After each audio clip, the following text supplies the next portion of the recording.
আসসালামু আলাইকুম বন্ধুরা, কেমন আছেন? আমি অনিক ওয়েল্ডিং টেকনিক্যাল ট্রেনিং সেন্টার থেকে মাহবুব বলছি। তো বন্ধুরা, প্রতিবারের মতোই আমরা আবারও আমাদের আরেকটা স্টুডেন্ট, ওনার অলরেডি কোর্স কমপ্লিট হয়ে গেছে।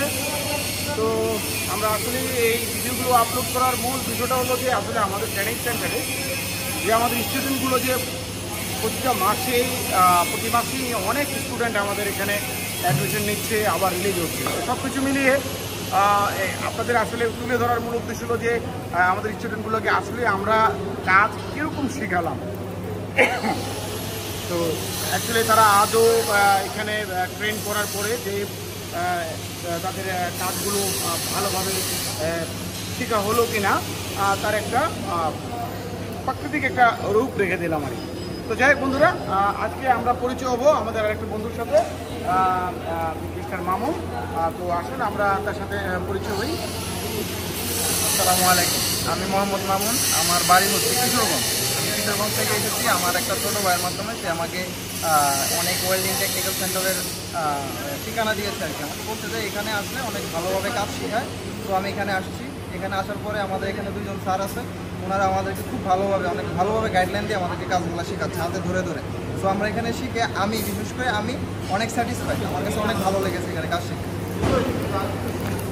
তো এখানে যে ভর্তি হওয়ার পরে যে কোন প্রসেসে কাজ শিখছেন আপনি, মানে কী কাজ শিখছেন এখানে? আমি এখানে MIG 1G থেকে 4G পর্যন্ত আমি এটা MIG কোর্স কমপ্লিট করেছি। দেশে যাওয়ার জন্য স্যার আমি ইটালির জন্য ট্রাই করতে চাই। আচ্ছা। তো ইটালি যাওয়ার জন্য ইটালি যাওয়ার জন্য আপনি এই কোর্সটা নেওয়া। এখন আপনার স্যাটিসফ্যাকশন কি যে এইখানে যে কাজ যে শিখলেন 1G 2G 3G 4G FCW welding শিখলেন, এটা কী মনে হচ্ছে যে জবে গিয়ে কি জব আপনি করতে পারবেন? হ্যাঁ, ইনশাল্লাহ। আমি আপনাদের কাছ থেকে আপনারা আমাদেরকে যতটুকু গাইডলাইন দিয়েছেন, ইনশাল্লাহ আমি আশাবাদী আমি অনেক ভালো করবো জবে গিয়ে। আমার নিজের প্রতি ওই ইয়াটা আছে আমার, যে আমি ইনশাল্লাহ অবশ্যই আমি ভালো পারবো জবে গিয়ে, অনেক ভালো করবো। আমি আমার কাজের প্রতি আমি স্যাটিসফাইড, আমি অনেক সন্তুষ্ট। আলহামদুলিল্লাহ এর থেকে তো আর বড় কিছু চাওয়ার নেই।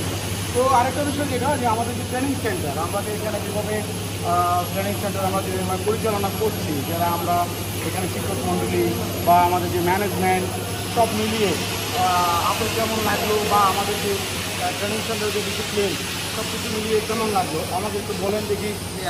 অবশ্যই অনেক ওয়েল্ডিং টেকনিক্যাল ট্রেনিং সেন্টারের যে ম্যানেজমেন্ট, আপনাদের সব কিছু আমার কাছে অনেক ভালো লেগেছে। বিশেষ করে এখানকার যে সিস্টেমগুলো আছে আমার কাছে অনেক ভালো লেগেছে। পাশাপাশি এখানে যে জবের যে সিস্টেমগুলো আছে সবই আমার কাছে ভালো লেগেছে। আমার কাছে আমি আরও একটা টেকনিক্যাল সেন্টারে গিয়েছিলাম, ওইখান থেকেও করেছি। তো আমার কাছে এখানে মোর দেন অনেক ভালো লেগেছে, অনেক ভালো, আমার কাছে অনেক ভালো লেগেছে। সিস্টেমগুলো অনেক পারফেক্ট। তো এখানে আমরা যে সেফটি সম্পর্কে আপনাদেরকে যতটুকু আমরা থিওরিক্যাল ক্লাস উইথ প্র্যাকটিক্যাল যে সেফটি সম্পর্কে যেমন আইডিয়া আছে, যে আমাদের যে অ্যাকচুয়ালি যে এই কাজটা করতে গেলে যে আমাদের যে সেফটি দরকার, তাই না? সেই সেফটি সম্পর্কে আমাকে একটু বলেন যে আমরা আসলে যে আমাদের পিপি পার্সোনাল প্রোটেকটিভ ইকুইপমেন্ট আমরা যে ব্যবহার করতে হয়, এগুলো যদি আমরা ব্যবহার না করি, আমাদের অনেক ধরনের বিপদ হতে পারে। তো বেসিক্যালি যে ওয়েল্ডিং সেফটি, আমাদের যে ওয়েল্ডিং করার আগে আমাদের যে বিষয়গুলো দেখতে হয়, তাই না? এগুলো আপনার কী অনুভব, মানে আপনি কতটুকু শিক্ষার একটা অবস্থান আছে? স্যার আমরা যে থিওরিক্যাল ক্লাস করানো হয়, প্রতিদিনই আমাদেরকে থিওরিক্যাল ক্লাস করানো হয়। আমরা ওই ক্লাস থেকে আমরা পিপিই সম্বন্ধে সম্পূর্ণ যতটুকু আমাদের দরকার সম্পূর্ণ আমরা এই আইডিয়াটা নিয়েছি আপনাদের মাধ্যমে স্যার।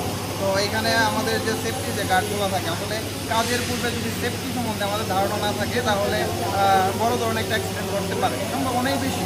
তো সেফটিটা আমাদের অনেক মেজর একটা সাইড আমি মনে করি। তো সেফটি সম্বন্ধে আমি অনেক ভালো আপনাদের কাছ থেকে শিখতে পেরেছি, এবং আমি এখানে আসার পরে আমি 3-4 দিন আমি সেফটি সম্বন্ধে একদম ফুল মানে সেফটি সম্বন্ধে কী কী সেফটি দরকার, পিপিই আসলে পার্সোনাল প্রোটেকটিভ ইকুইপমেন্ট সম্বন্ধে কী কী ইয়া আছে সব কিছু ভাগ করে হাতে ধরিয়ে আমাদেরকে শিখিয়ে দিয়েছেন। তো আমি সেফটি সম্বন্ধে সম্পূর্ণই অবগত, এবং সেফটিটা আসলে কী এটা আমি বুঝতে পেরেছি। আলহামদুলিল্লাহ, আমিও চাই যে আমাদের প্রত্যেকটা স্টুডেন্ট যেন তারা সেফটি সম্পর্কে ভালো অবগত হয়ে যায়, এবং ওয়েল্ডিংয়ের যে থিওরিক্যাল উইথ প্র্যাকটিক্যাল আশা করা যায় যে আমরা যেভাবে গাইড করছি বন্ধুরা, ইনশাআল্লাহ প্রত্যেকটা স্টুডেন্টই ভালো সব করতে পারবে। তো বন্ধুরা আসুন, আজকে আমাদের যে বন্ধু উনি আপনাদের জন্য সেই একই পজিশন ভার্টিক্যাল পজিশন, যে সিঙ্গেল বি বার্ড জয়েন, আমরা যে জবটা আপনাদের জন্য করে দেখাবে। আপনারা অবশ্যই আমার ভিডিওটা সাবস্ক্রাইব করবেন, কমেন্টস করবেন, লাইক করবেন, শেয়ার করবেন। তো বন্ধুরা আমাদের ভিডিওর সাথে থাকবেন। আসুন আমাদের স্টুডেন্টের যে আমরা জবটা আমরা তো দেখব। বেসিক্যালি আরেকটা বিষয় দেখো, এই যে জব করবে আমাদের কারেন্ট সম্পর্কে একটু বলো, যে আমরা আসলে এই যে জব মারতে গেলে যে আমরা কোন কোন পাসগুলো ব্যবহার করি। যে আমরা প্রথমত আমরা কি মারবো, রোড পাস। প্রথমেই হচ্ছে 3D ভার্টিক্যাল পজিশনে রোড পাস মারবো। এরপরে আমরা কি করবো, রোড পাসের পরে মারবো হচ্ছে স্যার আমরা হট পাস। হট পাসের তারপরে হচ্ছে আমরা ফিল আপ পাস। ফিল আপের পরে হচ্ছে আমরা ক্যাপিং করবো। আচ্ছা ক্যাপিং। এখন এই যে ক্যাপিংয়ের যে বিষয়টা তোমাদেরকে আমরা শিখালাম, যে 1 pass, 2 pass, 3 pass, that means single pass with multi pass, প্রত্যেকটা ইয়েতে তোমাদেরকে শেখানো হয়েছে, তাই না? এখন মানে এখন কোরিয়া হোক, ইটালি হোক, মোটামুটি সব ধরনের ওয়েল্ডিংয়ে তো আশা করা যায় পারবে, তাই না? জি জি জি স্যার। আচ্ছা, তো কারেন্ট সম্পর্কে আমাদেরকে বলো, যে রোড মারতে আমরা কতটুকু কারেন্ট ব্যবহার করবো। আমরা এখন রোড পাসে মারবো হচ্ছে আপনার ভোল্টেজ দিব হচ্ছে 18.5 আর কারেন্ট দেবো হচ্ছে 135। তাহলে আমরা এখন এটা হলো রোডের জন্য হচ্ছে ভোল্টেজ 18.5 আর কারেন্টের জন্য হচ্ছে আপনার 135। তাহলে আমরা এখন এই অ্যাম্পিয়ার উইথ এই ভোল্টেজ দিয়ে আমরা কি রোড পাস মারবো, তাই না? জি স্যার।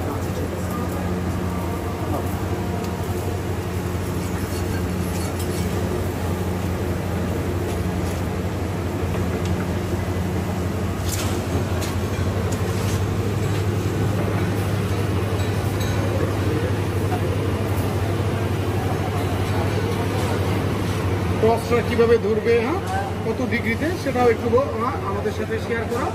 মামুন, টর্চ আমরা বেসিক্যালি 45 ডিগ্রিতে আমরা হচ্ছে এমআইজি যে গান, এটা হচ্ছে আমরা 45 ডিগ্রি অ্যাঙ্গেলে আমরা এটা হচ্ছে প্লেটের সাথে ধরবো। হ্যাঁ